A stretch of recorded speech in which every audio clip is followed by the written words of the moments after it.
Good morning and welcome to the Rapaport State of the Industry Breakfast. Thank you for joining us today at JCK. This morning you'll hear directly from our leadership team about where the diamond market is heading and what Rapaport is building to meet it. Leading that effort is Rapaport CEO Dan Mano. Dan joined the company last year after more than 20 years building and scaling technology businesses, including leadership roles at Perion and MyHeritage.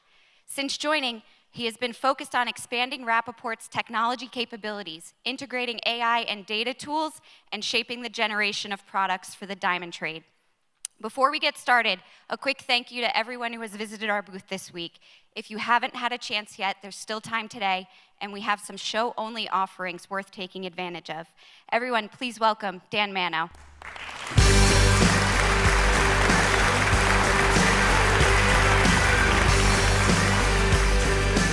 Good morning, everyone. Thank you for coming so early on a Sunday morning. I know you all came to listen to Martin. Martin isn't here. He's here, sitting over here. He'll join us in very soon. But we will start with just before. What do you think about our new branding, huh? Yeah. So we will start with a fireside chat with Melanie Cantor will join us, Director of Sales based in New York. Please come. Good morning.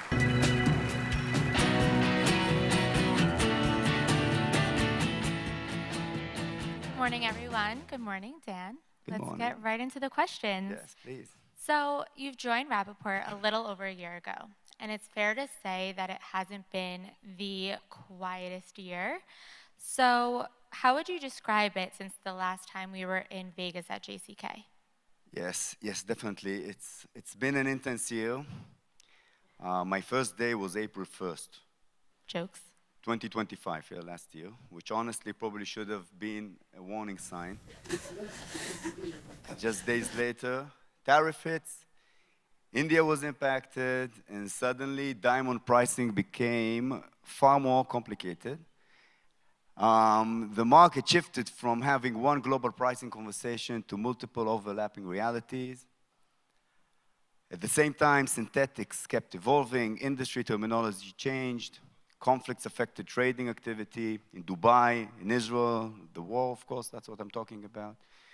And volatility became the norm. So I joined, started learning about the company, and almost immediately had to take decisions in one of the most difficult pricing environments we've seen in many, many years. But in many ways, that pressure helped me quickly understand what Rapaport truly means to the market. Rapaport already had strong foundations, the Rapaport price list, of course, RapNet, auctions, market intelligence, news, and decades of historical data. But what became clear to me is that even strong companies have to evolve. The market is changing, the next generation is changing, and the way people want to work is changing too. So before we continue, I want to show a short video that captures what Rapaport is, where Rapaport is going. Let's see it. Let's play the video, please.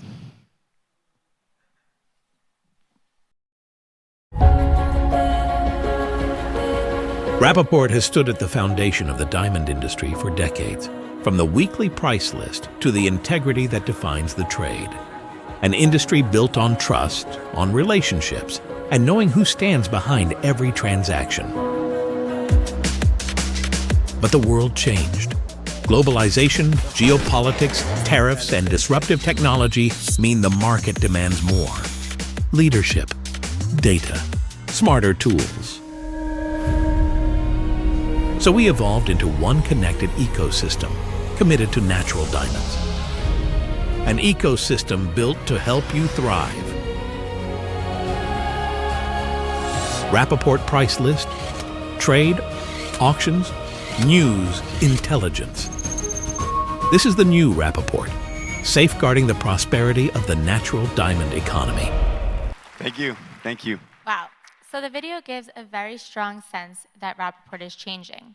What did you discover inside the company that shapes the direction you are going to take it in now? from the outside, I already knew that Rapaport has very strong reputation. People know pricing, marketplace, auctions. But once I got inside, I discovered something much deeper. I saw how much market intelligence flow through the company every single day, and how much of it is grounded in real activity. We have already 50 years of pricing history, over 1.6 million diamonds listed, thousands of members in more than 100 countries, auction data, trading behavior, customer conversations, and teams speaking directly to the market every day. But the biggest thing for me wasn't only the amount of data, was the people behind it. Some of them are sitting over here. You meet people at Rapaport who have watched the diamond market for 20, 30, 40 years. They know the customers, the categories, and cycles. They remember what happened last time the market turned. So when information comes in, it's not just opinion, it's data, activity, and experience coming together. That's what allows us to separate market noise from real market signals. And for me, that was the real discovery. Rapaport has uniquely powerful view of the diamond market. My job is to take more of that insight and make it useful for the trade. So you've spoken a lot this year about Rapaport Price List. When people ask how it works, what would you like them to understand? Excuse me. I think... Want some water? I'm gonna get. I think some people still imagine Martin Rapaport sitting alone behind the desk with a small lamp every Thursday adjusting numbers by hand. And while Martin is very much involved in the market, and you'll hear him very soon, that's not really how it works today. We have pricing teams, analysts, market inputs, and sophisticated internal tools supporting the process. One of the first things I asked to see was, show me the tools. I wanted to understand how the team actually sees the market. And honestly, I was impressed. I looked at the team and said, this isn't just an internal system. This is a product. Why we are not putting this in the hands of our customers? That realization became the foundation of Rapaport Polaris.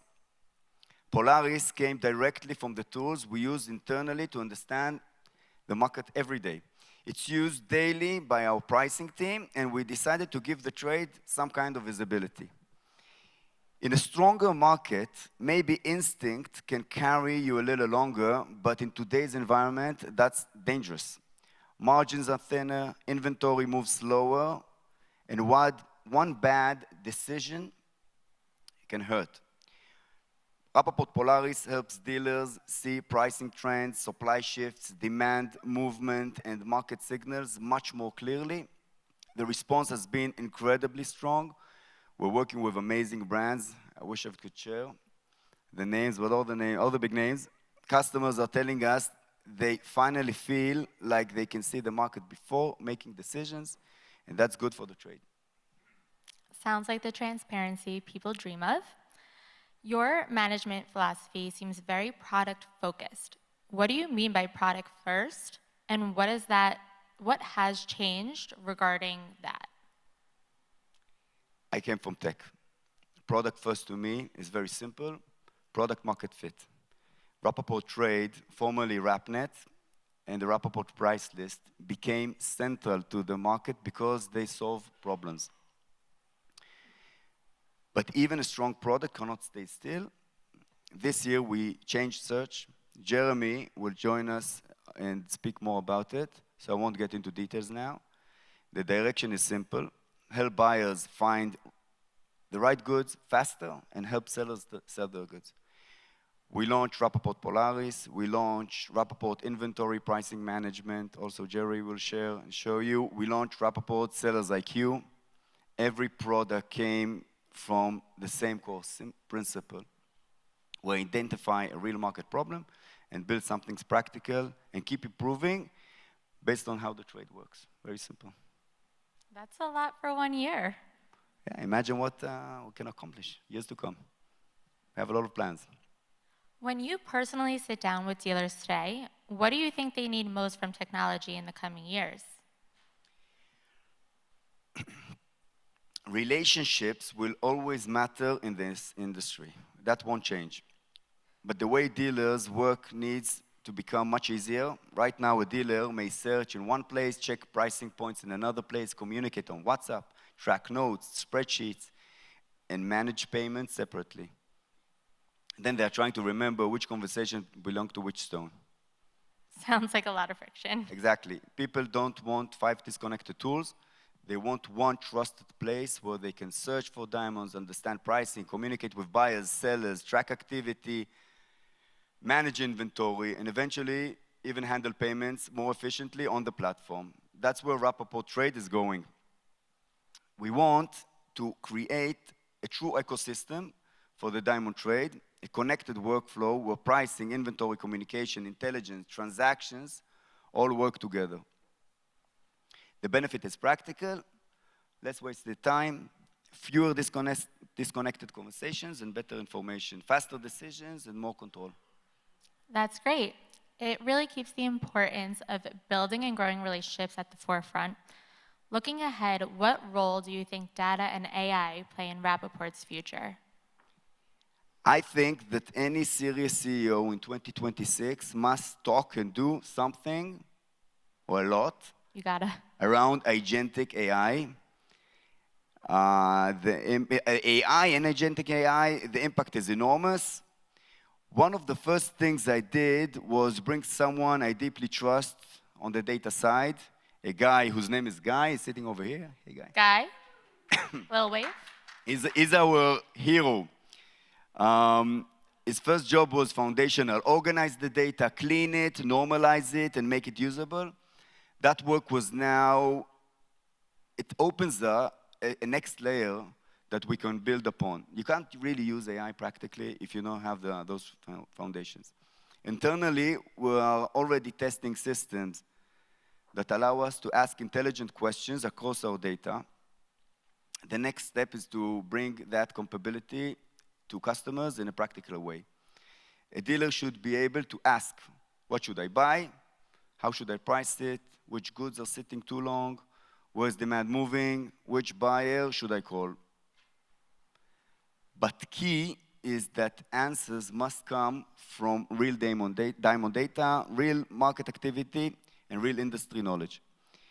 We're already all using ChatGPT, Claude, Gemini in our daily lives. I can imagine that you as well. I mean, can anyone imagine a time without ChatGPT? Yeah, completely changed our lives.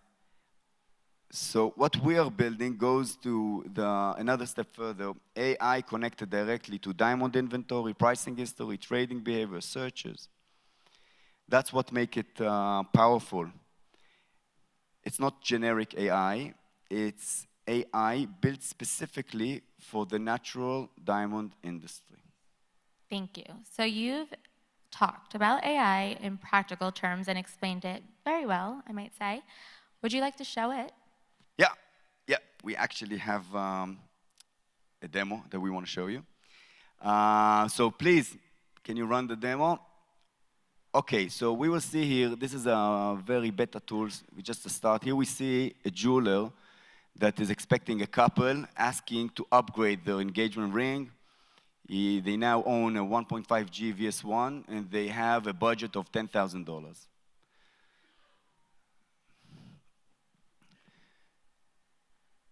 So just imagine, this is connected to all our data. It runs, what you see here is fake data, so don't get into details. But it runs, it actually searches for specific opportunities and gives them a list. It can now connect to the sellers, create conversations, and we are training the model. It becomes more and more accurate. Another example we have here is, this is more of a pricing analysis. The user is asking to analyze rounds, 1 to 149. F2G, he asks for weekly inventory, weekly additions, weekly removals, average wrap discounts. The system is running. Run queries. Practically, it is like you have an analyst inside Rapaport that has access to all the data and is working for you 1,000 times faster than a strong analyst. So currently, what you see is, as I said, it's still beta version. We are looking for beta testers. If you want to join this program, scan the QR code and sign up. It's really exciting. This is big. Game changer. Yeah, it is, definitely. AI should help the trade get the right answer faster. I think that using real Rapaport data with the decision and control will give a lot of power to our users. I agree. Well, thank you so much for taking the time to answer questions. Rapaport's CMO Benzi Kluwgant will now join the stage, take you guys further into the brand direction, Rapaport's stance on natural diamonds, and what this next chapter will bring, which is very exciting. Thank you. Thank you very much.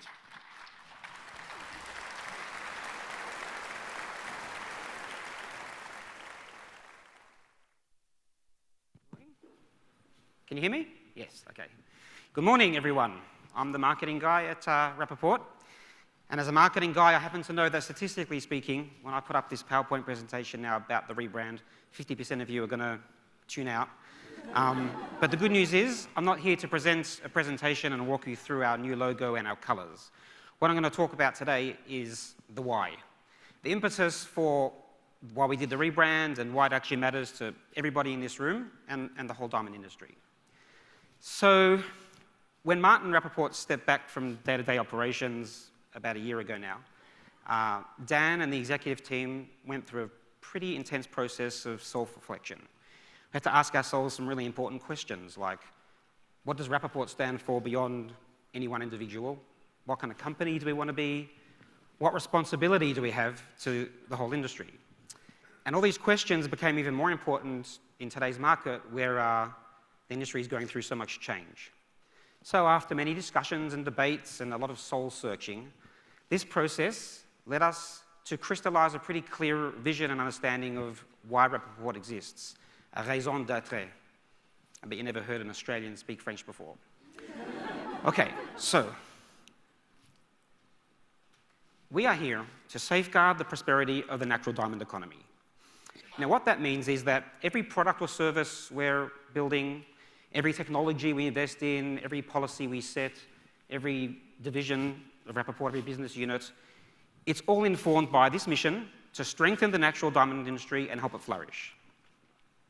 Now, although Rapaport is a private company, we've always maintained a principled position and operated with a sense of duty and responsibility that's larger than ourselves, even though sometimes that meant making decisions that are not necessarily profitable for us. But we believe if they're right for the long-term health of the industry, that's the way to go. And this plays out most prominently, obviously, in relation to our position on synthetic diamonds. Yes, there's money to be made in synthetic diamonds in the short term. Sure, we could easily integrate synthetics into our products tomorrow if you wanted. I mean, there are price lists out there for lab-grown diamonds. And if we did that, we'd probably make some money in the short term. But we choose not to. Because we believe that our responsibility is to protect and strengthen the long-term prosperity of the diamond industry, the natural diamond industry. Yes. So, funny story, recently we were in a meeting just about this topic, and someone asked an interesting question. They said, why are we taking such a principled stance on synthetic diamonds in the first place? Like, if the market's doing what it's doing, who are we protecting? Are we protecting the diamonds themselves? And it sounds comical, but the answer is yes, we are. We're protecting the diamonds themselves. Because, yeah, sure. Why? Because natural diamonds are the foundation of this entire ecosystem. Protecting the integrity of natural diamonds protects the industry built around it, the miners, the dealers, the retailers, and the consumers. Protecting the integrity of natural diamonds protects the businesses, livelihoods, and the future of all the people built around them. But safeguarding the industry is not just about taking principled positions like that. It's also about creating the conditions for businesses to operate more profitably. Today, businesses can't afford to rely on delayed information and disconnected systems.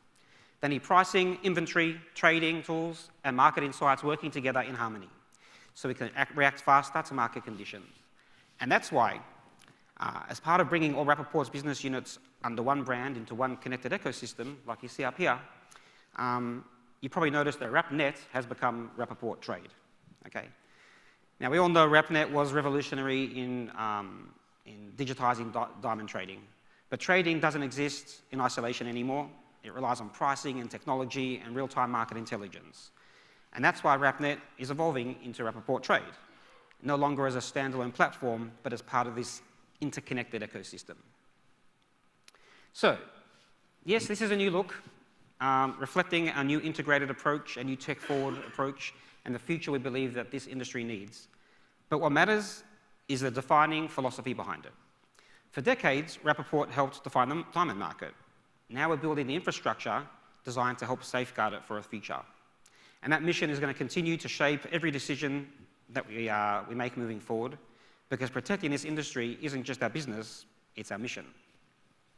And now we want to show you what that looks like in practice. How does all this translate into reality? The products, the tools, the technology, the systems we're building to support the industry moving forward. So to walk you through that, I'd like to call up our Chief Revenue Officer, Jeremy Werblosky, to talk you through that. Thank you.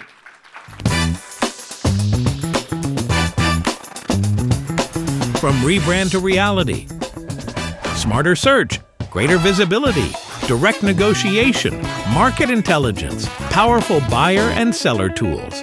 Welcome to Rapaport Trade.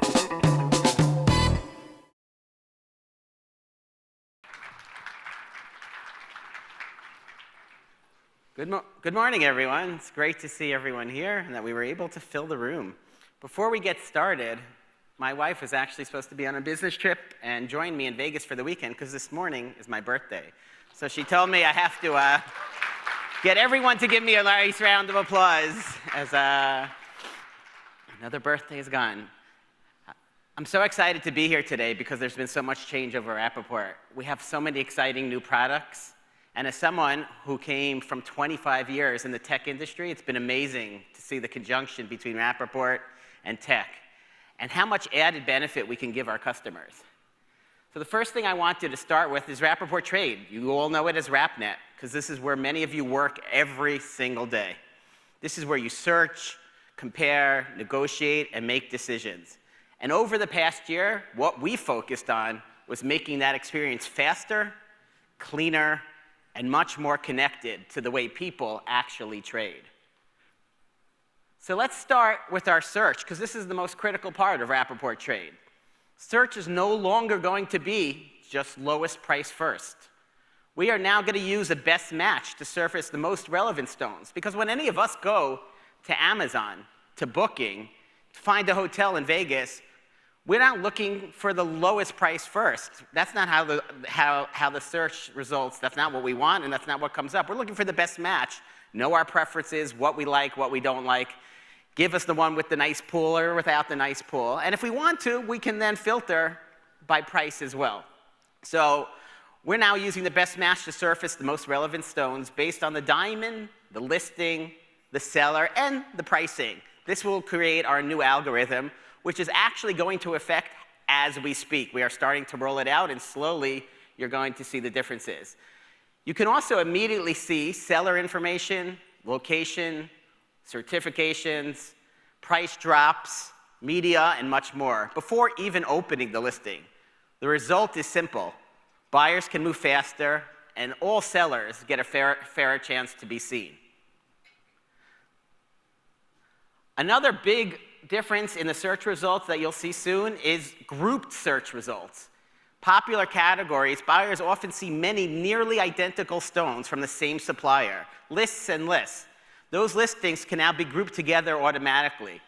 Buyers can expand the group when they want to, see the details, or collapse it and move faster through the listings. It creates a much cleaner search experience, more variety for buyers, and better visibility across sellers.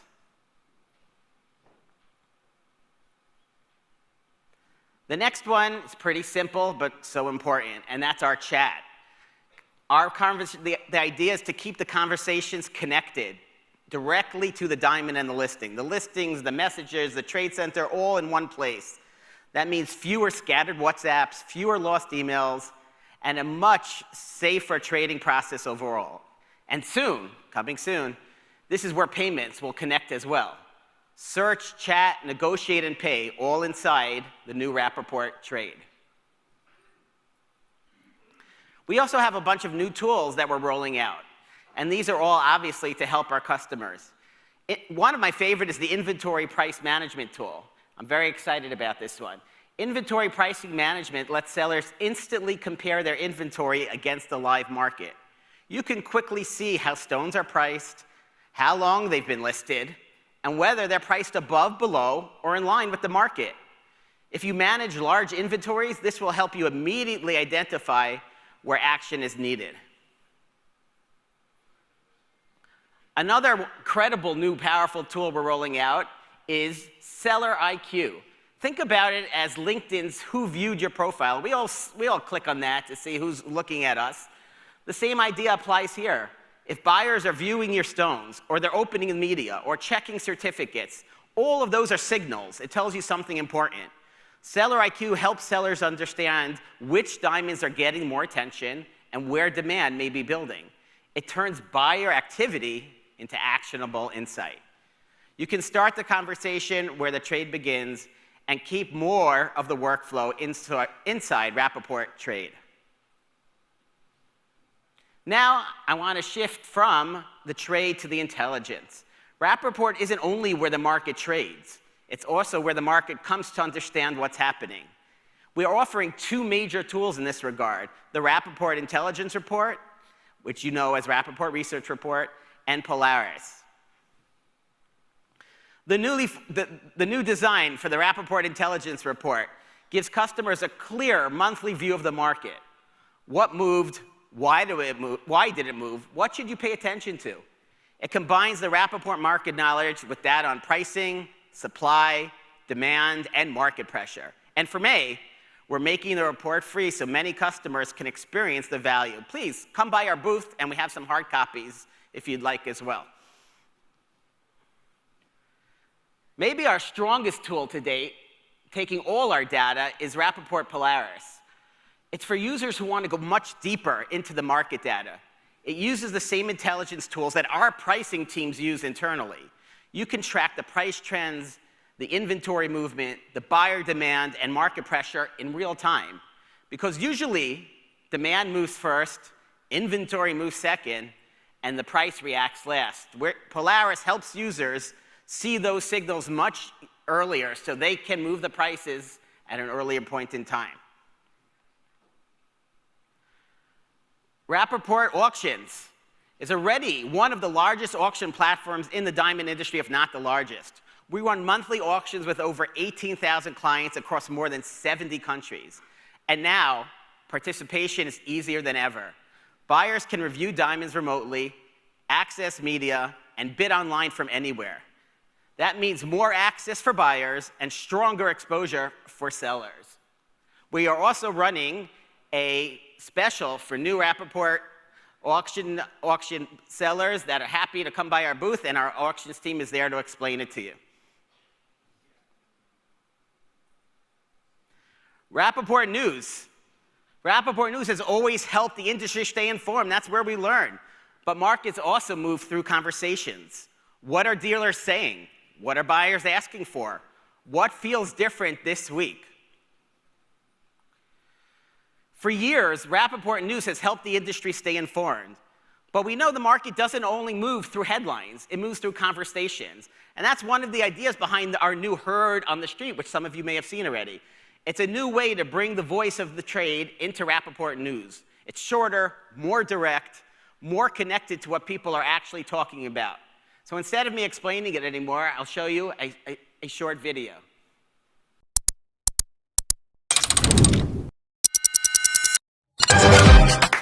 It's a movie. Red carpet, the lights going through me. Anytime I arrive, it's the new me. Real diamonds on my neck, that's groovy. Flashing lights. All these things come to me. Dressing price. All my rings got weight to it. You feel that? You feel that? Hey, you heard that? Classic. And that's Heard on the Street. The first episode has been released and many episodes to come. And finally, the Rapaport price list. Before I hand it back to Dan, I want to end with the foundation behind everything we showed today. For many people, that foundation is still the Rapaport price list. It remains the industry's shared pricing language and a key tool for understanding market value. So just to recap, today we showed you a better search, inventory pricing, seller IQ, our improved chat and trade, our intelligence tools, including Polaris, how our auctions are growing, and the Rapaport news coming into the future. But that foundation remains the same. Trusted information that helps the market make smarter decisions. Thank you, and Dan, back to you. Thank you. Great presentation. So now the moment before, I want to thank the team. Thank you very much. A lot of effort has been put into this morning. And now, the moment we've been all waiting for. Please, Martin Rapaport, join us. Hey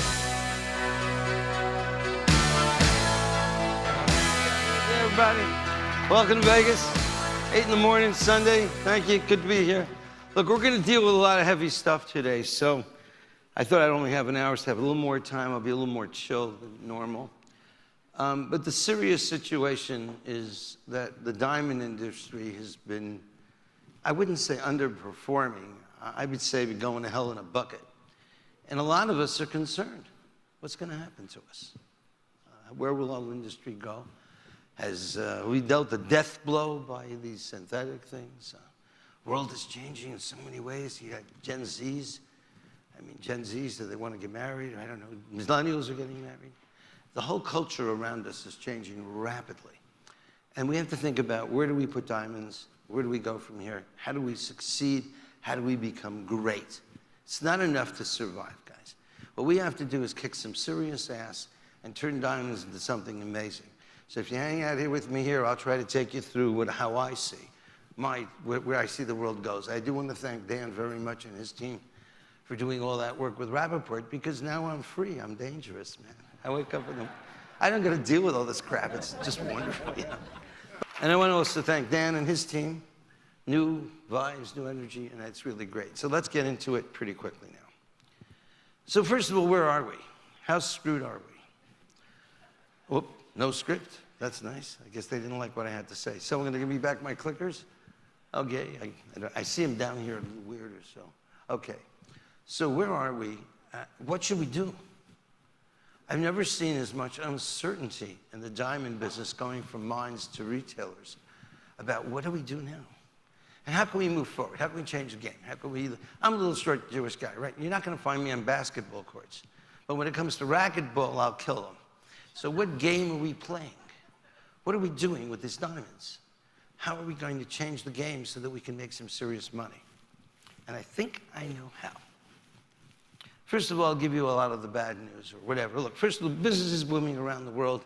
You can't say everything's terrible everywhere else, and that's why. Look at the S&P 500. Look at gold, 163%.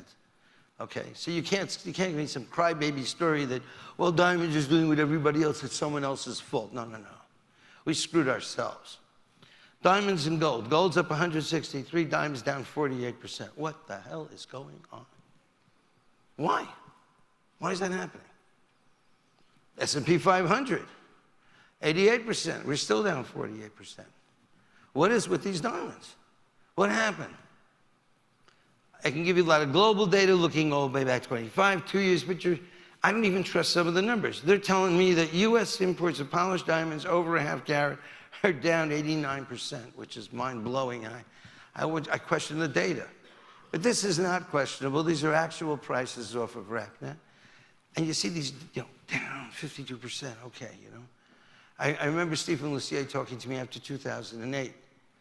Oh, everybody was so negative. He said, fewer better diamonds are going to do well, than they did. But look at the trend, 52% coming down, then another 58% coming down. I mean, guys, it's scaring the hell out of us. And if we look at US polished imports, And this is the real sticky, stupid thing. What the hell is going on? Like, prices coming down, quantity of diamonds sold coming down. Now, what do they teach you at Economics 101? If you drop your prices, you're going to sell more. If this hotel offered rooms at $100 a night, it would sell out. Price sold out anyways. So the idea that we've always been brought up with is, if you lower your price, you're going to sell more, right? So let me ask you right here, what happens when prices go down? How many people here think, hey, I dropped those prices, I'm going to sell more stuff? Come on, raise your hands. How many people think that's going to happen? Hey, you're all afraid of me. You're all faking out. You're all doing that. You're dropping prices like fruit from a goose, okay? And how many people do you think if I drop prices, I'm going to sell less? What a quiet group of people here. Think about it.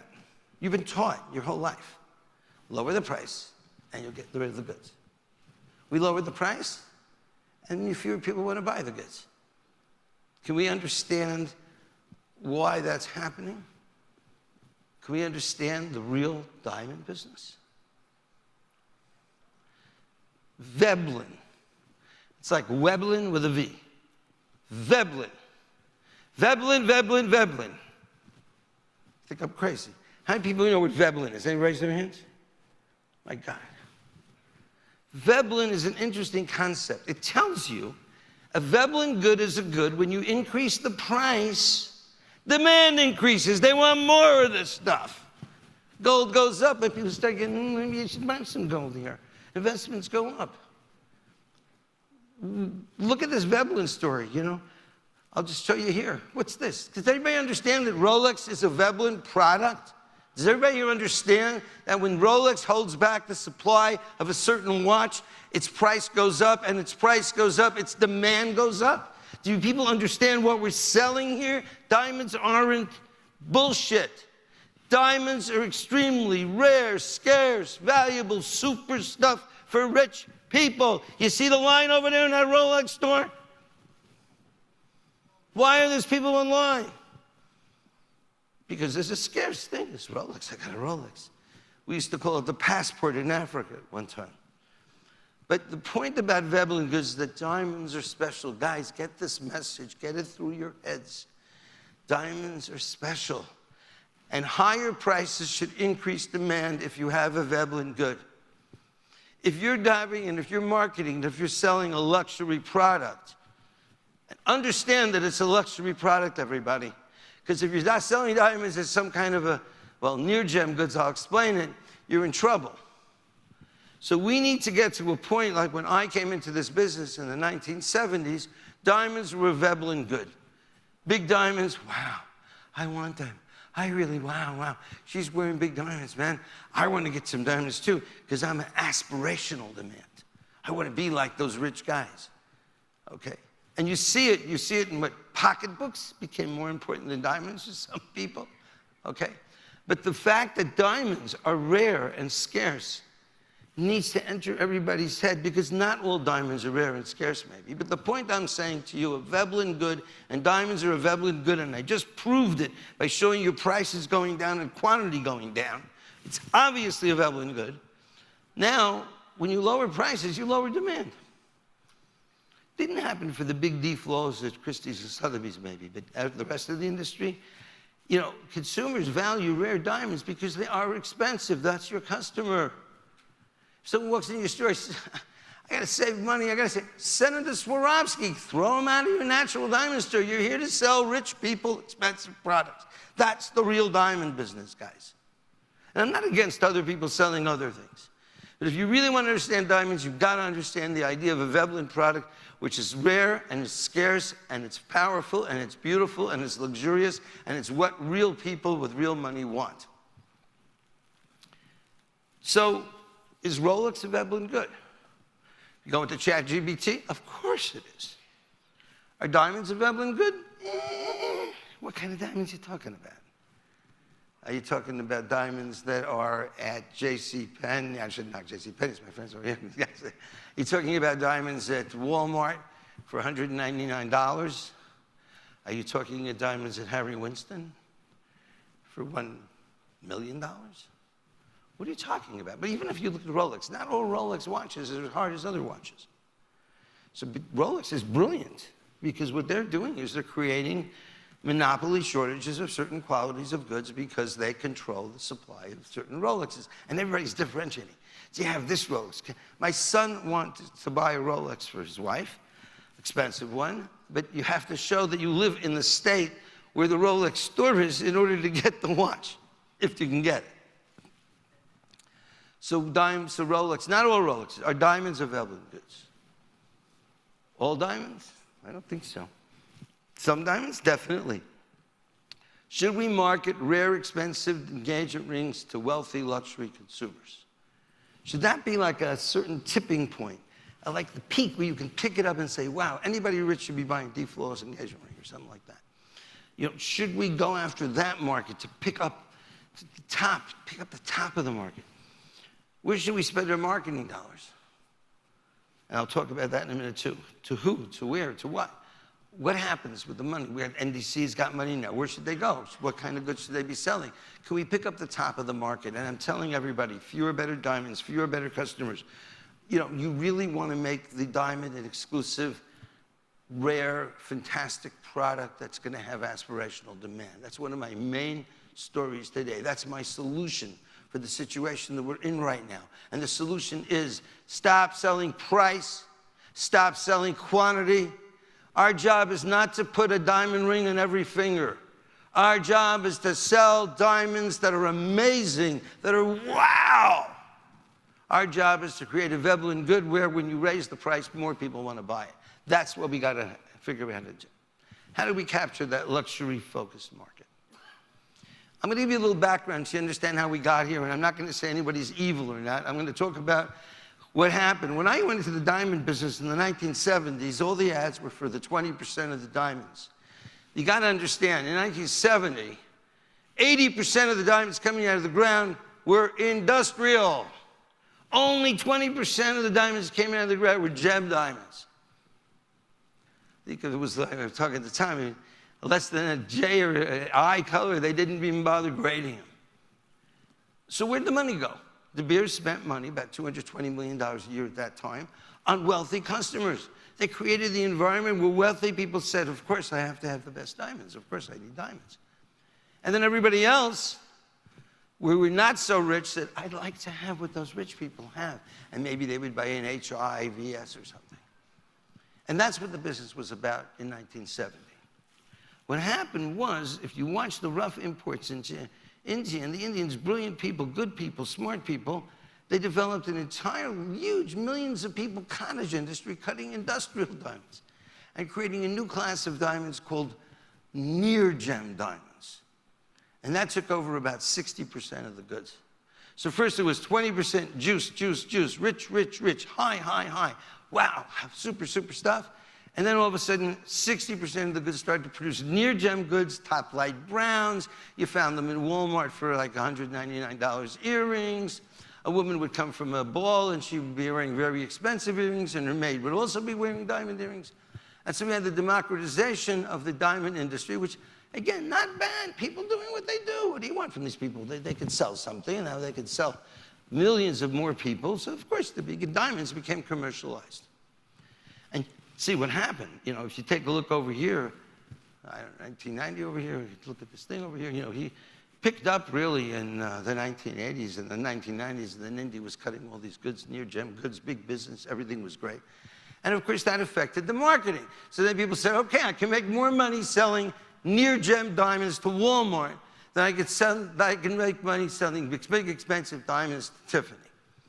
And so the marketing and the efforts and everything that happened in the industry, especially as De Beers left the generic diamond marketing game in 2000, so it became, okay, let's sell the cheap stuff. Let's make money. And so we went out there and we sold cheap stuff. We sold a lot of cheap stuff, which is fine. Nothing wrong with that, by the way. It's a free market. You know, no one should try to control the market, but the emphasis of the marketing moved away from the movie stars or the Marilyn Monroes or the really great stuff. And so the marketing went downstream. We actually inverted the entire marketing system for diamonds, which moved us away from a Veblen product. moved us away from the idea that diamonds are exclusive. We just went after it to make a lot of money. And where are we going now? How do we get out of this place where we are now? We spend more money marketing to the wealthy people to buy diamonds. That's the business. Excuse me for saying this. I believe natural diamonds are for wealthy people who want to spend money. What does this mean, want to spend money? You're sitting there, you're in the store, the guy walks in, I want to take your money, you don't want to give me the money, I want more money, I want less money. Bullshit. That is not the real diamond business. That's just not where we're going here if you want to get rich in the years ahead. The guy walks into the store like my wife. I have some money. How do I want to spend it on? I want to spend the money. Okay? And you should know that you're blessed if you have a wife that knows how to spend money. Because a guy can work his ass off. She gets the money, blows it away on bullshit, and he gets no benefit from his money. A woman that knows, or a man, I'm not sexist so much, you know. So, whatever way it's working, if one of the two know how to spend money, it's as valuable as knowing how to make money. And you guys should understand this is very true for people who have money. And there are two kinds of people in the world. There's people who have money, and there's people that don't have so much money. And when I say people who have money, maybe you see he's got an extra $5 million cash hanging around. He can spend on something that's not going to affect his business or his life. Millions of people like that, by the way. Those are your diamond customers. A woman that comes in or a guy that comes in and says, I now want to spend money, but can you please tell me how I can spend it in the best way? Can I get value for money? That is the essence of what I'm talking about when I talk about a Veblen product. I have money to spend. Where should I spend it? That's your customer. Don't forget it. You want to sell other people? Fine. You want to sell ping pong balls? Fine. You want to, whatever the hell you want to do is fine. But that is the real diamond customer. It's someone who has money, who wants to spend it, and wants something that is rare and exceptional and beautiful and meaningful and packs emotional value. That is the future of the diamond business, the natural diamond business anyways. Now you can schlep along. The H's and the I's, maybe even some J's and some VS's for the aspirational demand. So you build the top first, you lift it up, and then you'll see your middle markets coming through as well and say, oh, I want those diamonds. And you got to concentrate. I had a discussion here of the 20% of the goods today bring in 75%, 80% of the revenue. I think they'll probably bring in more like 80% or even 90% of the revenue. Mr. Mickey Moto,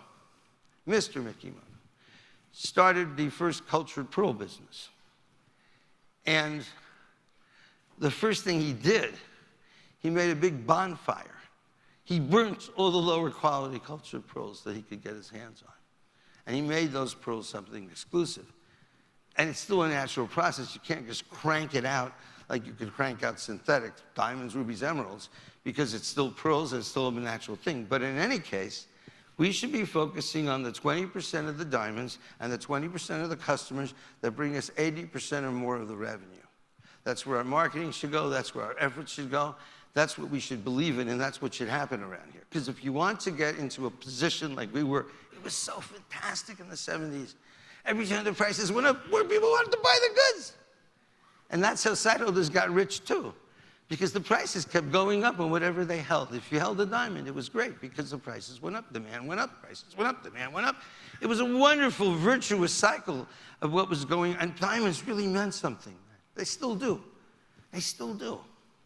But I'm saying to you, think about the top, the best, the rarest, the most exclusive, those deep flawlesses, those unbelievably great stuff. No one should ever give me this nonsense. Oh, there's plentiful diamonds. Sure, there's all kinds of cheap diamonds, okay? But the rare stuff, amazing, amazing products, rare and scarce. So a Veblen good must have scarcity and marketing. If you're going to be marketing a lot of money to try to save, and this is for the mining companies in the room, and welcome everybody, you got to think about, am I going to chase the 60% of the near gem goods and try to fight with synthetic diamonds over the diamond price categories of finished jewelry under $1,000 or $2,000?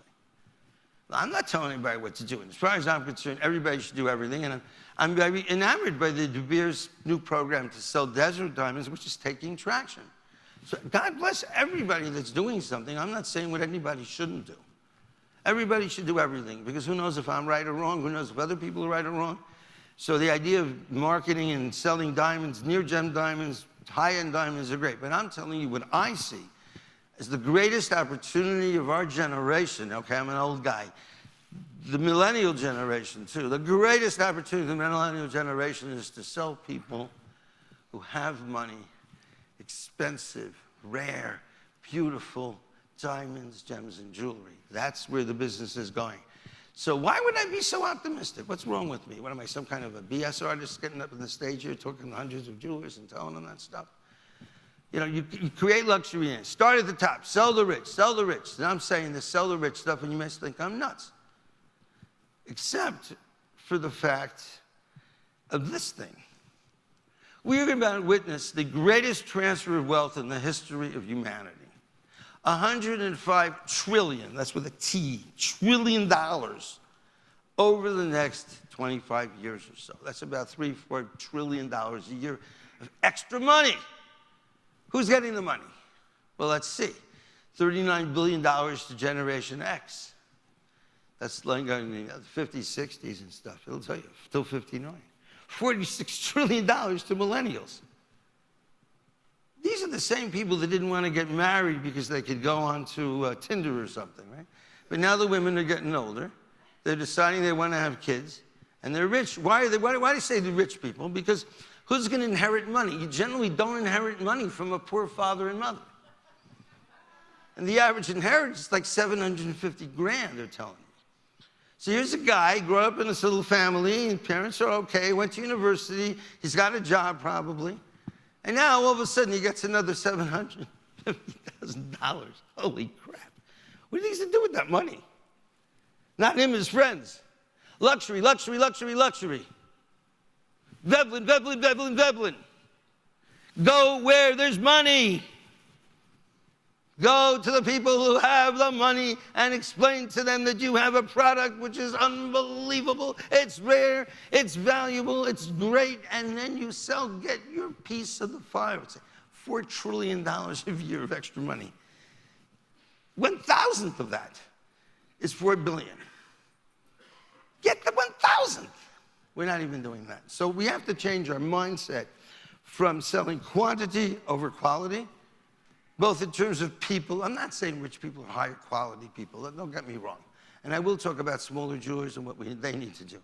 But fundamentally, we have to be thinking about fewer, better. We have to make our product, our marketing, our approach more exclusive, more rare. You know, there's a reason if you ever go to Winston's store in Manhattan, right? Those doors are damn heavy. I once interviewed not Dick, but the other Cheney, who was then the head of, I know Tiffany's once had a buyback, an LBO. Before they did this, is like 40 years ago. So before they had the LBO, I went to speak to Cheney, who was then the CEO of Tiffany, and he said to me, he says, you know what Tiffany's revolution was? We put in a turning door in the luxury market. Because all the doors are, you want to buy in my store? If you don't have money, don't even think about walking in this door, this heavy door. And so Tiffany came up with the idea, said, we're going to sell in top quality products. You can't buy a bad product at Tiffany. You can't buy a K-Color, you can't buy, he said, I sell a silver baby teaspoon. This was, I don't know when, for like $50. It'll be the best baby silver teaspoon in the world. That was Tiffany's idea. But my point is you can be luxurious without being crazy expensive. But I think the diamond industry has gone too far the other way. We have jewelers, and again, I can't tell you what to do, but a guy walks in, I got to sell him. What do you want? What do you want? You want a ping pong ball? Here. I tie ping pong balls. You know, that's okay, but if you're talking about natural diamonds, $5,000, $10,000 and up, you're probably talking about a different client base. But I do want to go back to these other two slides here. Do we want a Veblen diamond business? Do we want a diamond business when you raise the price, people want to buy more of the stuff like Rolex? Is that the kind of diamond business we want? Somebody tell me, is this what you guys want? Somebody say yes. I want to hear it. Yeah. Yeah. Give me Veblen. All right, there you go. Veblen, Veblen, Veblen, okay? Understand that we want a market which is rare. We want a market which is high. We want a market that rich people are dying to get into, like that line outside of Rolex. That's what we want. Now, how do we do it? We have to market the expensive, rare diamonds to wealthy luxury consumers. I'm not saying that's the only thing we should do. And God bless the Desert campaign, and God bless other campaigns, and everything is fine. But this is at least one of the most important things we can do, because if we create luxury demand, then everything will follow. The middle class are going to want middle quality diamonds. The higher class are going to want higher quality diamonds. And then we're back to where we were in the 70s, when diamonds were, in fact, a Veblen product. Can we create luxury demand to promote aspiration? Can we sell diamonds as an emotional hard asset? Understand this. I am a big believer in the engagement ring foundation of diamond demand. So I'm not against men marrying men, women marrying women, and they marrying them. But I would say I'm going to use the standard model of men and women. Forgive me. So when a woman gets an engagement ring, I mean, it's wow. My son just got married last Thursday. A week ago Thursday. Yeah. I'd say it was a miracle. He went out with her for 3 years or something. Thought he'd never marry her. I wanted to kill him. Her father wanted to kill him, okay? But then he finally got married. It happened. Wow. She was so happy at the wedding. She was literally jumping down the aisle like this, And so she didn't just get the ring. She got the man. Someone's going to love her for the rest of her life. Someone's going to take care of her. A tremendous commitment of relationship between two people. And the ring symbolizes that. The woman looks at the ring every day. You don't believe that? I really, let me say, 36. Okay, he's not so great, but he gave me this. Notice all the women laughing here, right? But it's true. What's that worth 30 seconds a day for the rest of her life? It's worth $10,000, worth $5,000. So this emotional, you see, a diamond represents, especially if you buy an expensive diamond, both emotional and financial security. And you'll see, like, a lot of demand is global. When you're in the Far East and you get a $50,000 diamond, the woman is thinking, something hits the fan, I got this. In the Arab world, which is tremendous gifting culture, they give away about 10% of their income. I mean, the wealthier people, every year, gifts, the gift culture. The woman knows that's what she has. There's no California courts in Saudi Arabia, put it that way. But the fact is that it's financial and emotional security that sits there underneath.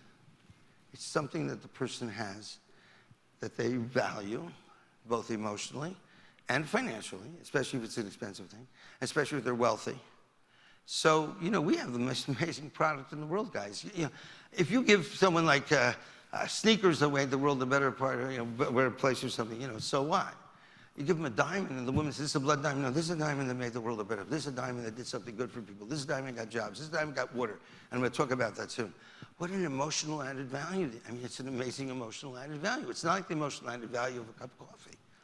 Although Starbucks does have 15% of the goods is fair trade coffee. But I'm not going there yet. I'm simply saying to you guys, rare, expensive, real luxury.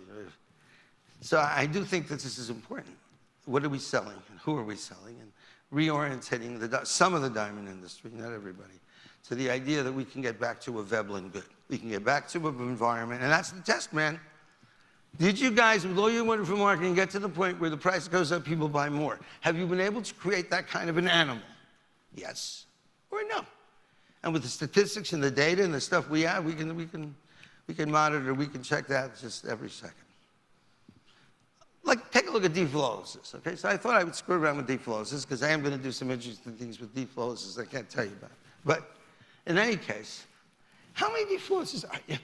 I laugh. I see these guys putting up this entire, oh, there's unlimited diamonds, right? Well, yes. On RapNet, okay, double the numbers because RapNet is not everything, okay? But I don't know that they're out there. But in the market, I found the 599 round deflawlesses, 870 between 01 and 199, and I found 2,948 total. All the deflawlesses that are sitting on RapNet at 241 million, double it, 500 million. You're still at less than 1%. It's 0.8% of the diamonds in RapNet, which are already 80% GIA graded. So I'd say deflawlesses are rare. I don't think anybody can argue that. And maybe DDH IF to VVS2, DDF IF to VVS2, or maybe DDH IF to VS2. But the point is we have scarce products around here that we are selling them not as Veblen goods. So we need to start thinking about developing that market because I think it's important. So I showed you the age thing and this great wealth transfer. So what we're doing is we're kind of positioning our surfing, on the wave. It's not like I'm asking you guys to get out there and just paddle away. There's a wave of wealth coming in that are going to impact all of these people. The inheritance money. And if we can have products that are high quality diamonds, that are scarce, that have a market, I think we're going to do extremely well selling to these trillionaires that are going to be out there. So I'm telling you, I'm not just making up a story about sell diamonds to rich people. I'm telling you, there's going to be a lot of rich people. I don't know how many of the 60 million US population that are Gen Z are going to be the wealthy ones, but it's not going to be a lot of people, which is great because you can now target your market. You know who you're trying to sell. Excuse me, what? I'm not going to sneeze, I'm okay. But think about that. If you got to sell everybody everything, what's your marketing going to look like? If you got to sell rich people D to H, IF to VS2 diamonds, or D flawless diamonds, for example, how much well-focused will your marketing be in the new AI and in the internet world? But you can't do everything for everybody, and so we're going to have segments of our industry that are going to do what I'll call digital marketing, thought leadership, segmentation of the people that respond to you. I would say curating the information back to the people and then working them through an AI bucket of nurturing. So the way in which we think about marketing, the way we do things today is quite different, but a lot of it is AI and a lot of it is going to be tremendous opportunities for us. Now, what about the smaller companies? We had a little thing going on. Okay, get on the thing, everybody sell luxury. Can everybody sell luxury? Can everybody do that? Probably not. And so it's a little bit unfair, So now all the big companies are going to come in and squish out all the little companies, which isn't a very nice thing to do, although they tend to do that sometimes. So what about the smaller jewelers, guys in this room also? Not everybody here is Tiffany or something. So you got three approaches of what's going to happen in the market. One is regular guys. I'm a jeweler. You come into my store. I got nice little. I remember when I was 13, I bought an identity bracelet, sterling silver identity bracelet. Right? I sell jewelry to people in all kinds, all shapes, synthetics, natural, these kinds of, and that's fine. They're meeting the need in the local community to sell things. They'll compete with Swarovski, Pandora, Walmart. They'll sell synthetic simulants. Sometimes flash for cash. I want that 5 carat. I want that 5 carat synthetic diamond. Let me know when it's down to $500 or something that I can buy it. So you're going to see that business develop and grow, and there's nothing wrong with Swarovski. I was very against synthetic diamonds in the beginning, and I still am for people that are gouging. In other words, they buy something for like $400 and they sell it for like, $6,000 or $4,000, And I'm not here to tell anybody what to do because people can do whatever they want to do anyways. But what's going to happen to the consumer that got that engagement ring for $6,000 that sees it for sale at Walmart for, I don't know, $500 or $400? There's going to be bounce back here probably, but I won't sweat it too much. But this is a legitimate business. Swarovski is a wonderful business. I went there, I saw the new designs. I was in the airport, I checked it out. They're all over the place. And they're teaching people to buy jewelry, that's fine. As long as you're not gouging people with synthetics, it's a fine product, no problem. So I'm not against any kind of business that people do that is honest and doesn't overcharge them like crazy. Then there's going to have the aspirational demand guys. Now here's an interesting story because what you have here is a middle kind of person that doesn't want to buy maybe a synthetic, that wants to buy something of value, can't go to this high deflawless kind of world. And these are the best customers. There's going to be millions and millions of them, and they will then become more bigger diamond customers. They'll then become better customers. So, when you think about who you're selling and you think about your product mix, I'm not saying you should ignore anyone. But near gem diamonds that are brown, that are this, well, now that you have the brown, you have the desert. It's wonderful. You sell them the desert stuff. Sell them the things that, and I encourage everybody, I heard it ad nauseum, repeatedly at the De Beers thing, and I am aligning with De Beers on this. Go out there and sell the desert diamond story. Do it. Make it happen. Go, go, go. Sell, sell. You don't have to sell rich people. But if we work together, there's a tremendous energy. I remember what happened with the three-stone ring. It was amazing. The three-stone ring became a mantra for the entire industry. Expensive, not expensive, low, high, there. We all work together on it. And that's what's necessary now. So I would say aspirational demand for the other guys, yeah. Desert diamonds, I think, is a good idea. I also think anything that gets people to feel the specialness of the diamond, of the natural diamond, anything like that is a really good thing. Although I'm not such a big fan, I'm not a big fan of trying to get these lower quality, near gem diamonds, necessarily to compete against synthetics. Although again, desert diamond shows me that I may be wrong. If there's a story, if there's a good vibe, if the price is not too expensive, you can bring up a whole new generation of people who love diamonds. So I think we should be thinking more about what we should do rather than what we shouldn't do. Let everybody do whatever they want to do. Support those things that make sense, but my view of the entire diamond industry where I sit, and I'm a weird guy. I'm not your typical, jeweler or anything, right? I'm thinking high. If we go high, sell luxury items, we're going to pull up the entire industry to the idea that diamonds are special, diamonds are rare, diamonds are valuable. And I'm not,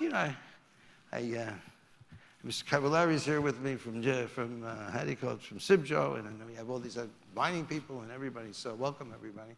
So he says, don't say expensive. And I say, no, I like expensive because I think if something's expensive, there's certain people who want to buy that because it's expensive. And those people tend to be rich people. And I like rich people. I don't like all rich people, but if I'm selling diamonds, I kind of like rich people. And so let me just give you a breath of air because I see I have a little time here still. So what is target marketing? What is target marketing? Right? Everybody thinks about it, right? So I'm thinking here, I don't know, I heard there was something in the Talmud, and I went on to ChatGPT and said, no, it's not the Talmud, it's something else. But I'll tell you the Jewish way, that theoretically it might be. The Talmud, King Saul is on his way up to Jerusalem, and he sees a target, and right in the middle of the target's an arrow. And he sees another one, and he sees another one, and he sees another one. He's like, wow, look at this archer, man. Unbelievable. And this guy, right in the middle, man. Perfect, perfect. And he says, bring me this great archer. I want him to train my people, my army, my soldiers. They should shoot arrows perfectly. And the story is that they brought him like a 10-year-old, a 12-year-old kid. Some people say it might have been David, but whatever. The kid says, it's very simple. He says, first I shoot the arrow, then I draw the circles, you see. So I'm not telling you where to put your arrows, everybody. And I'm not telling you that only rich arrows for rich people are the only place to gain. I'm not saying that. I'm saying to you, pick your arrow and get damn good at making circles around that arrow. Deal with that customer honestly, fairly, strongly, focusedly. Develop that customer, develop that arrow. And I don't care where you stick your arrow so much, although I'm a big believer in arrowing up the rich guys with the expensive diamonds, so I lift the whole industry up. But not everybody's going to do that. So it's cool if you're doing other things. But whatever your arrow is, whenever you think this is your best opportunity to make some good value, or to add value to your customer, adding value to your customer, that's what it's all about. Go there, do it. Don't say because Rapaport said we got to sell the rich, I'm only going to sell rich. So I want to make sure we understand that, because in the end, our industry is about the people in our industry. And I'm not a big in favor of let's cut everybody out and just only do this or that. But I do think the mining companies have a problem what to do with their 60% of near-gem goods. But whatever their problem is, it's their problem. Our problem is getting back to a Veblen product. That's our problem in this industry. We had a goose laying golden eggs, and some of us we cooked the goose. Eat now, don't worry about later. We just cooked the guy up, And now we got to go, I walks the jewelry store, he says, don't spend so much money on a natural diamond. I got something cheap here for you, you know? And I'm going, geez, I don't understand that. That's called goose cooking, you know? So like, it's a problem. So I'm saying, if that's your business, that's okay with me. I love a free market as long as there's no cheating or misrepresenting, you know, to the consumer about the prices or anything, or the ability to sustain value. But I do believe that the ultimate solution for the industry is to get back to the high end. If we control the high end, if in fact it is really scarce and hard to get a D flawless, and someone gets a D flawless, they walk around different. I'll tell you another story, because I was going in the diamond business. I started out in Miami. I was born in Miami Beach, and I'd come from Israel, this and that, where I got educated. And I went out to knock on doors to sell diamonds. I was just knocking on doors. And I went to the west coast of Florida because I was afraid on the east coast they'd kill me because it was full of drug dealers. And they'd watch you go into a jewelry store, Colombians especially, and they watch you leave, and they watch you go to another jewelry store. So I'm in this business where I'm going to the west coast of Florida, going to the Okeechobee Swamp, getting to Naples, which happened to be an amazing, beautiful town then. Paul Schmidt was the first jeweler. And I went up, and I'd go up 2 towns, and then I'd come back a town, etc. Anyways, my mother gives me $5,000. I said, I don't want to take any money from you, Mom. And she says, no, don't spend it. Put the $5,000 in your pocket. You'll talk different. You'll talk different. Then those days, $5,000 meant something. Okay. But if a woman's wearing a D flawless diamond engagement ring, you know, what do you think's going through her head? What do you think you accomplished with that? Something really unique, something really special. So we need to bring the specialness back into the diamond industry. But I'm being careful here. I'm not saying for everybody everywhere, because we can't afford to lose all the other people that support this jewelry industry and then all lead up to things. So I'm saying pick up the top, but don't ignore the bottom. Don't ignore the smaller people. Don't ignore the people that have the opportunity to make value, extra value from diamonds. Let's see if we can move this along. So there's nothing wrong with selling lower price points. Promotional and commercial goods are good, legitimate businesses. Aspirational market will be strong due to the wealth effects. The more you sell the rich guys, the more you're going to open up the middle market for the GHI, VS goods, SI goods, whatever. The luxury market will boom to the wealth effect. Guys, there's a tidal wave of money coming down the road at your jewelry stores. Either you know how to get the money or you don't know how to get the money. And if you don't get the money, some dude with a pocketbook will get it. But all I'm saying to you, there's going to be money coming, a flood of money, So please, please get into that luxury market. So the luxury market will boom, and therefore if the luxury market booms, then the aspirational market will boom. Focus on top quality, scarce and expensive diamonds, gems, and jewelry is my advice, if you can afford to do so. If you're small, become the best expert in your area. Someone shows up with a nice, I don't know, Harry Winston piece, that's very high, okay. Comes up with a very nice piece of jewelry, that's an estate jewelry piece from Cartier or something that their grandmother had. Can you value it? Because that's going to be coming up. There's going to be so much beautiful, there's going to be stuff coming onto the market in jewelry that you could not even physically create today because we've lost the skills to make that kind of level work. And that's maybe the antique business, the great antique show as well, the JCK show, antique section, whatever. But I'm saying to you guys, the expertise. If you're a small guy and you're an expert in something, you will do fine. Because if you could authenticate a piece, which is not so easy. You know, they switch pieces, they switch things, watches you see switching the internals, okay? So I'm telling you the luxury market's gonna boom. There'll be more opportunity to make more money than any of you guys have seen in your lifetime. And for the kids that are going into the business, I guess you could become accountants and lawyers and get 60% of your wages, you know, the government, whatever, but I'm not saying that you don't pay a lot of taxes in the diamond business, but you can own your own business and you can make a lot of money. So I'm going to predict that there's going to be young people coming back into the business as the business starts to make some real money on the recycled goods. Now, resale is wide open. Well, not that wide. There are experts in every town, I'm sure, to know more. Millions of people will be inheriting jewelry they do not know what to do with. It's just a fact. You don't fake demographics, okay?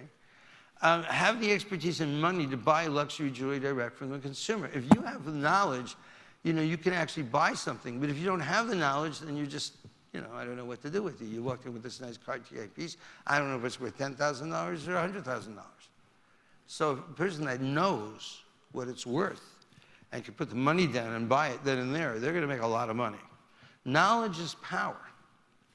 And millions of consumers will need your expertise to talk to real jewelers, to real people. Okay, here's a diamond. Okay, this needs to be fixed. Here's this, here's that. So I'm predicting servicing the high-end luxury market will be certain experts who really understand the different types of jewelry and the different types of diamonds. So the greatest opportunity for smaller companies to focus on the resale market for top quality, rare, expensive jewelry. You see something valuable, you jump on it.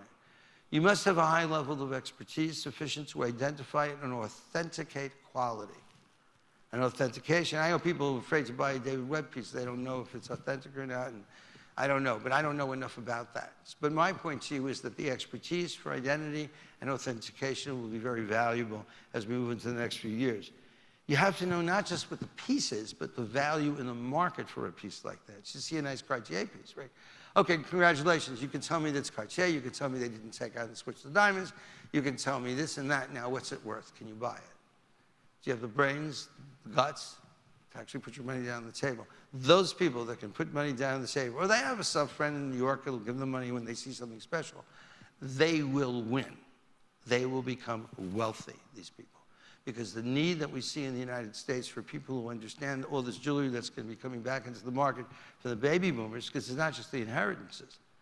It's the jewelry that's going to come into the market, and who's going to process that? Who's going to look at that? Who's going to be able to authenticate it? And you're in the local community, and the woman doesn't trust shipping it or anything. So this is so you got to integrate your product and your market knowledge. I was very happy to hear what Dan was saying. He's going to that direction of giving people more market knowledge. But you need to integrate too, and the more you integrate them, the greater your expertise and the greater your profits. So if someone comes to me and they're a smaller guy, I say, really know your stuff. Become a real big expert in whatever it is, authenticating watches or authenticating high-end jewelry pieces. And then you're going to see that the customers will come to you. You won't have to chase them. They're going to beat the letter. They're going to beat a path to your door because you're good. You're honest. You know what this thing is, and you know that it might be worth a good thing, and you're not going to screw your customer and buy it for $10,000 if it's worth $100,000. You're going to advise them, and you're going to give them a fair price. You're going to take a fair commission. If you do that, you will see more and more people, coming over to see you. I can tell you, I went to learn the business 4 years ago. I went out to West Palm Beach, a really nice estate jewelry show there, and I learned 3 things in West Palm Beach. First of all, I learned that I'm not so rich. There are people in West Palm. Let me tell you, wow. Second of all, I learned that I'm not so old.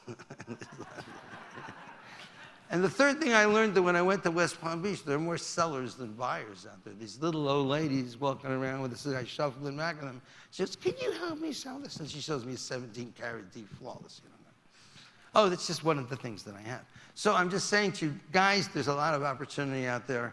Go to that resale market, because not only will you be adding value, honestly, to people who need your added value, you'd be supporting the market, because if people can sell a piece of jewelry at a fair price, that's a message to all the buyers, because there's going to be a lot of buyers too, because all these kids are inheriting. And the older guys, well, I always say, I say diamonds are forever, little old ladies are not, so the goods are going to come. And there are people that are literally dying to sell their jewelry, but that's another thing, okay? So we should look at this market. If you're small or you're young or you're beginning, you're wondering, how am I going to become Mr. Harry Winston? Don't worry. You don't have to become Harry Winston to get very rich, but you'll be able to sell Winston pieces. You know enough to hang out where there's a place where there's Winston, fine quality products, and you know that. Knowledge is power, everybody. That is a big thing. All right. Wow, look at me. I'm relaxed today. I thought I was going to have an hour to do everything, so I was all nervous about stuff. I got in some, and before I do this, I'm going to throw another story at you, okay? So we're in this world of problems because some people think this way, some people think that way. I mean, everyone wants to make hay out of the fact that there's synthetic diamonds around. Okay. I don't think it's a challenge at all. I think it's just going to blow away because it'll be too cheap to be in my market. I mean, come on. I'm not running the Motel 6. I'm sitting here in the Venetian, I could stay in Motel 6 if I wanted to. But I'm looking for luxury. I'm looking for better stuff. But anyways, So here's the story about who's right and who's wrong, right? So this rabbi's sitting there, and someone comes into the room, this guy comes into the room, and he goes, Rabbi, Rabbi, Rabbi. And he goes, my wife. Woo, she's a wife that she did this, she did that, she did this, she did that. And the rabbi's like listening to all this stuff, and he's like freaking out.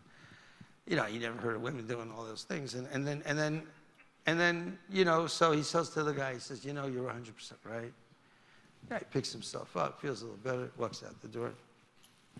3 minutes later, you know, knock, knock, knock, knock, you know, boom, boom, boom. In comes the wife. And she starts telling the rabbi stories, you know. Oh, man. The rabbi's beard stands up, you know. It's like, whoa, you know, it's like, you know.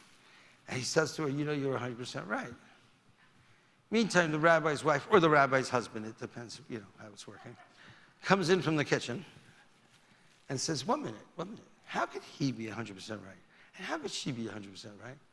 And the rabbi looks at his wife and he says, you're also 100% right.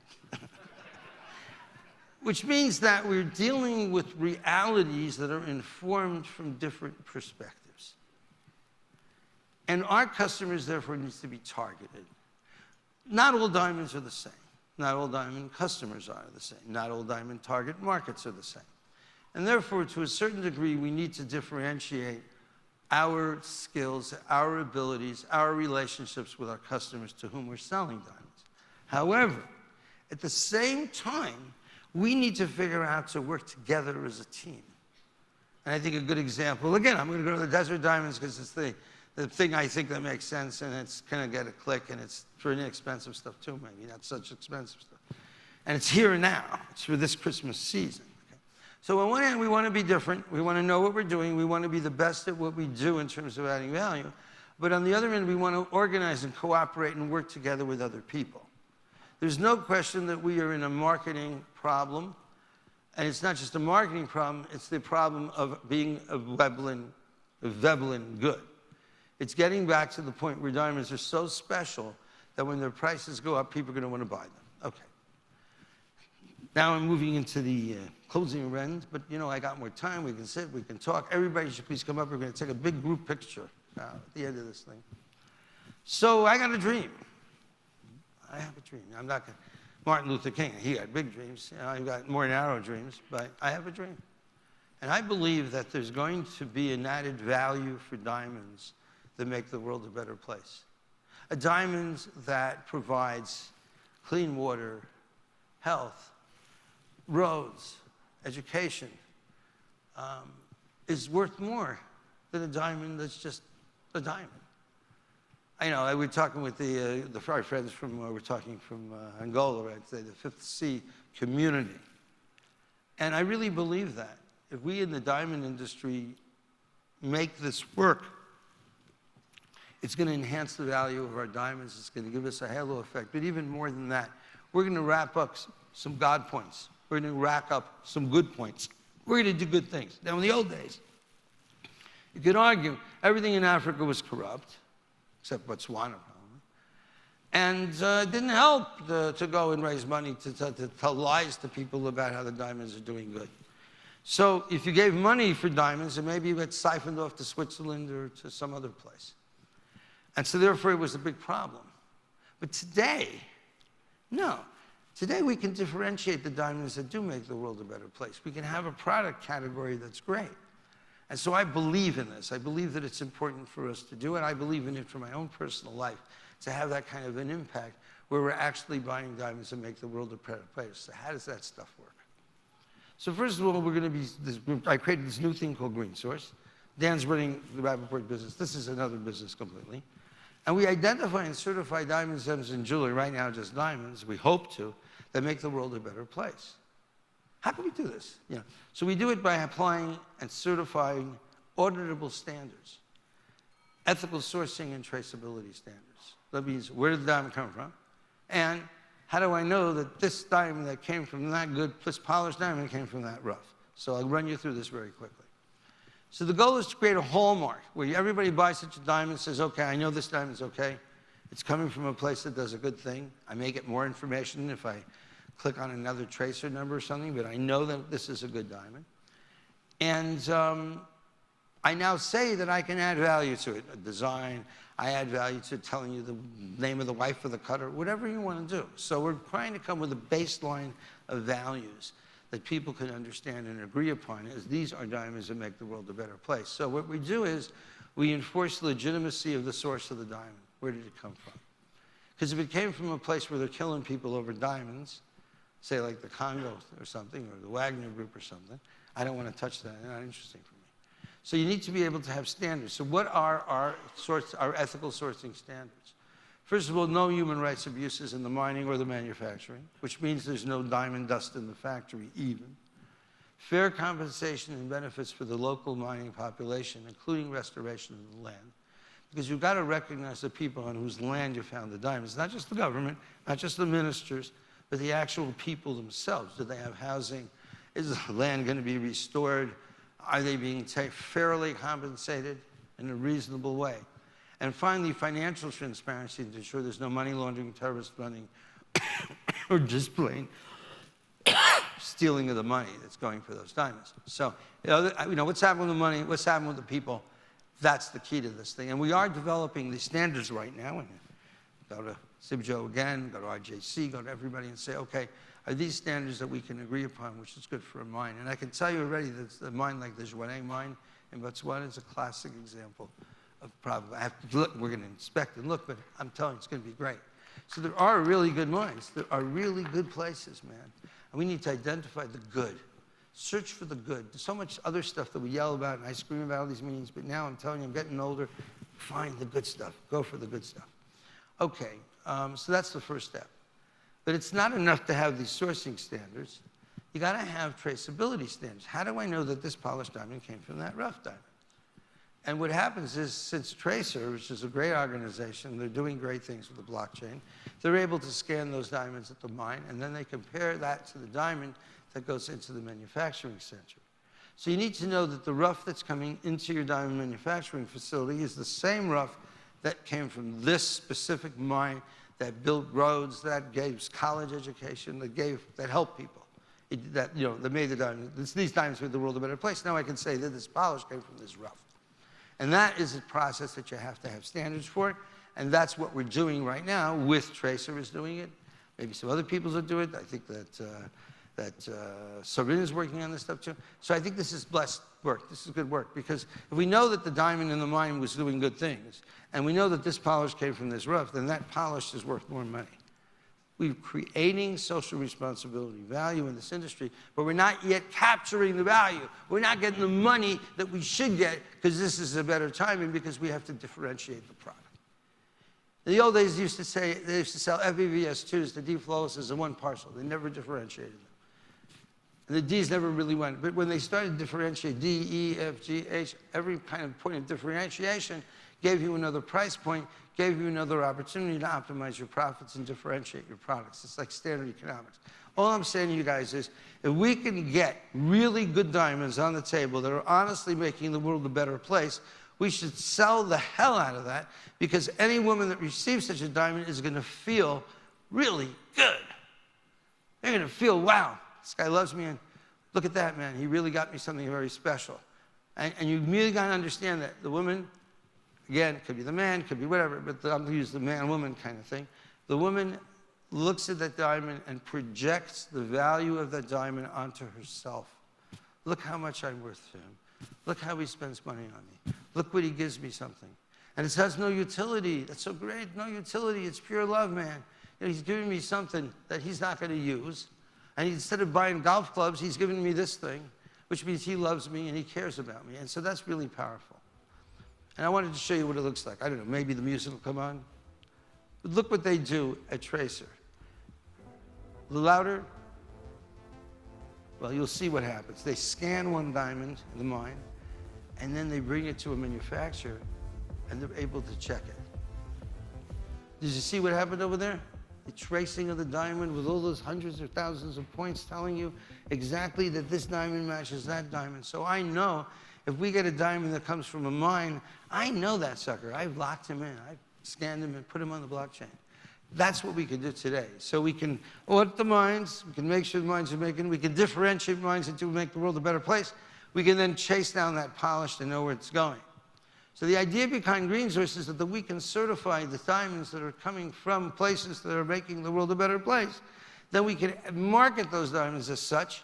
We can give them a hallmark brand like Green Source, and then we'll be able to make more money from them as well. But the consumer will have the choice to buy something that gives emotional hard assets, like an emotional hard assets, an emotional power. Okay. So our goal is to capture the social responsibility added value. Right now, I was in Angola, I was in Botswana, I went to see play with Sierra Leone. And you know, people are doing good things right now with diamonds, but no one's telling the story. We have to tell the good story a lot better. We have to find ways to communicate it. And now, let me see where else I am here. Green source, da-da-da, I push the button, and there we go. So now I'm gonna tell you a story about the big stone. That'll then leave us a little money also, a little time is money, to just ask some questions and hang out a bit if you so like. And I'm gonna now just give you this little video, and hopefully it will all work beautifully. And there we go. Sierra Leone, Connaught District, West Africa. On March 16, 2017, a 709-carat diamond was reportedly found in Sierra Leone. First of all, we don't have school. 2, no hospital. 3, we have poor road network. And 4, no chance for our children to be educated. The past diamonds, whether it was taken to the government or not, we don't know. And nothing was done for this village.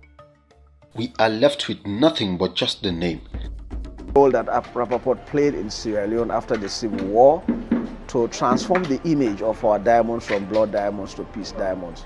No good road, no water supply, no electricity. What to eat is absent. The diamond can bring us light here. So if whosoever buy the diamond, let him come with light in exchange. Barter system, we are no more slaves. Africa, we are no more slaves. Yes.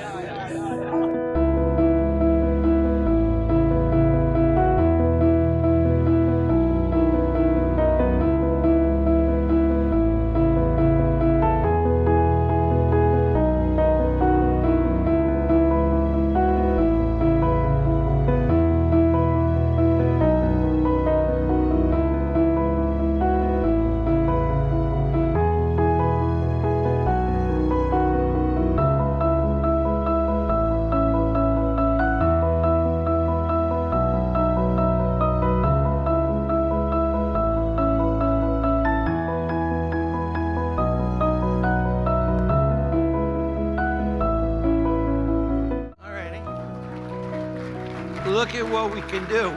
Guys, we can do this 1,000 times over. It's not easy doing development in Africa. None of these people right now are digging for diamonds, but they're learning how to make bracelets, or they're learning how to grow their own crops. They're learning how to take what was given to them and then turn that into something that's sustainable, that repeats income. And so what I'm saying to everybody is the role of diamonds is so powerful. We can do so much good with it, and then we can capture that value. To me, combining that with the idea of the wealthy people luxury. I mean, come on, the ultimate luxury, in my view, it's not just something that's rare. It's not just something that communicates social status. It's something that makes the world a better place. That's the ultimate luxury. Thank you.